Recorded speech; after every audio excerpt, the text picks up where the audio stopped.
My lovely student, this is Mansi. Welcome back to the channel. Now we are going to start with the exercises in between जो हमारे chapter के questions आते हैं उनको discuss कर रहे हैं हम. So the first question जो है, देखो इसमें बड़े सारे in between क्वेश्चंस है. So पेज 162 अगर न्यू बुक एडिशन है कुछ भी है तो देख लेना, जहाँ पे स्टार्टिंग में जो पूरे चैप्टर में पहले जो क्वेश्चंस का कॉलम आएगा ये वो वाला है. पेज नंबर 162 है वैसे तो. Question number 1 is how does the sound produce by a vibrating object in a medium reach your ear. So एक जब साउंड प्रोड्यूस होते है, कोई ऑब्जेक्ट वाइब्रेट होता है तो साउंड प्रोड्यूस होती है, ये हमें पता है. तो वो हमारे कानों तक कैसे पहुंचती है. So when an object vibrates it sets the particles of the medium around it vibrating. तो जब कोई ऑब्जेक्ट वाइब्रेट करता है तो उसके जो आसपास, जैसे उसके आसपास जो भी पार्टिकल्स है वो भी वाइब्रेट होने लग जाते हैं. The particles in the medium in contact with the vibrating object displace from its equilibrium position. उसकी जो अपनी ओरिजिनल पोजीशन थी, इसको चेंज करते हैं थोड़ा सा. सो उसकी जो अपनी, जैसे यहाँ थे, तो अपनी जो इक्विलिब्रियम पोजीशन थी उस पोजीशन से वो हिलना स्टार्ट हो जाते हैं. It then exert force on the adjacent particles. अब भैया यहाँ वाले हिलना शुरू हुए, जैसे इधर उधर गए साथ वालों को भी हिलाना शुरू, एडजेसेंट वालों को हिलाए. ये पूरा हमने नोट्स में बहुत अच्छे से समझा है. इस चैप्टर के क्वेश्चन आंसर सिर्फ मत देखना, नोट्स जरूर देखना. नोट्स में मैंने एक एक टॉपिक बहुत अच्छे से एक्सप्लेन किया है, तो वो अगर देख लोगे तो आपको ये सभी क्वेश्चंस बहुत इजी लगेंगे. ठीक है, क्योंकि हमें ये सिर्फ रट्टे नहीं मारने, अगर आपको समझ आएगा कंसेप्ट तो आप अपने आप बना के भी लिख सकते हो. चलो आगे बढ़ते हैं.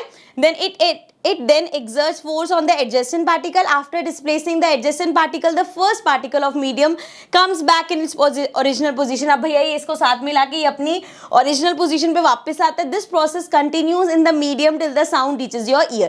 So ये चीज होती रहती है, पूरा rare fraction contraction. I would say इस क्वेश्चन पे ऐसे मत प्रिपेयर करना, नोट्स का जरूर देखना ताकि आपको क्लियर हो जाए कि अच्छा ये क्या चीज है, और जब आप अपने वर्ड्स में बना के लिखोगे तो बहुत ईजिली उसको प्रेजेंट कर पाओगे. ठीक है, चलो अभी के लिए आगे बढ़ते हैं.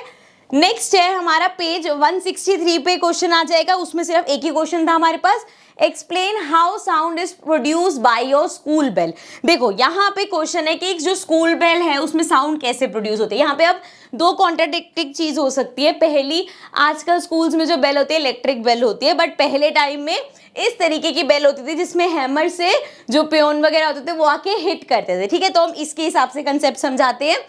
Vibrating body produces sound. ये हमें पता है कि एक कोई भी बॉडी, कोई भी ऑब्जेक्ट जब वाइब्रेट होता है तो वो साउंड प्रोड्यूस करता है. When the school bell is struck with a hammer, the bell is set into to and fro motion. So जैसे ये प्लेट है जी, इसके ऊपर जैसे ही हैमर पड़ता है तो वो वाइब्रेट होती है, टू एंड फ्रो मोशन में आ जाती है. Called vibration. वो मतलब उसके जो टू एंड फ्रो मोशन है वही वाइब्रेशन होता है, तो वो वाइब्रेट करने लगती है. These vibration propagate into the surrounding air by creating longitudinal waves which are sound waves. Thus sound is produce. और फिर ये प्रोपोगेट करती है आगे, जैसे हमारा साउंड प्रोड्यूस होता है हमने पढ़ा ही है, तो इसकी वजह से साउंड प्रोड्यूस होता है एक इस तरीके की बेल में.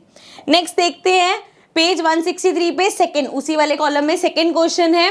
Why are sound waves called mechanical waves? अब ये जो हमारी साउंड वेव्स हैं इनको मैकेनिकल वेव्स क्यों कहा जाता है. Some mechanical energy is required to make an object vibrate. तो किसी भी ऑब्जेक्ट को अगर वाइब्रेट कराना है तो उसके लिए कुछ मैकेनिकल एनर्जी लगती है. ठीक है जी. Sound energy can not be produce on its own. अच्छा, ये तो बड़ा बेसिक सा कंसेप्ट हम पढ़ के आए थे कि एक एनर्जी ना तो प्रोड्यूस हो सकती है ना तो डिस्ट्रॉय हो सकती है, बस एक एनर्जी दूसरे में ट्रांसफर हो जाती है. तो इसी तरीके से साउंड एनर्जी भी है कि कोई एनर्जी है जो ट्रांसफर हो जाती है साउंड एनर्जी में. ठीक है ना, तो अपने आप वो साउंड एनर्जी क्रिएट नहीं होती.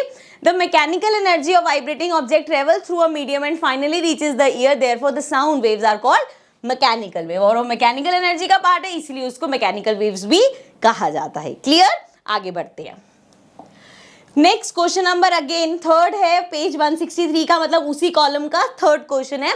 Suppose you and your friend are on the moon. Wow, suppose कर लो कि आप लोग मून पे हैं.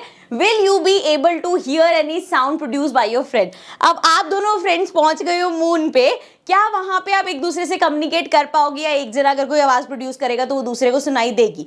खुद सोच के देखो. हम बार बार बोल रहे हैं कि एयर नहीं, साउंड को एक मीडियम चाहिए होता है जो यूजुअली एयर होता है यहाँ पे. लेकिन जब हम बात करते हैं मून की तो वहां पे एटमॉस्फेयर नहीं है, सो दैट मीन्स वहां पे साउंड सुनाई नहीं देगी या साउंड प्रोड्यूस नहीं होगी. No, because sound wave needs a medium through which they can propagate. Since there is no material medium on the moon due to absence of atmosphere, you cannot hear any sound on the moon. Got it? चल आगे बढ़ जाते हैं. So guys, this was the end of this video. अभी इसके बाकी के जो क्वेश्चंस बचे हम नेक्स्ट वीडियो में कंटिन्यू करेंगे. So I'll see you all in the next video.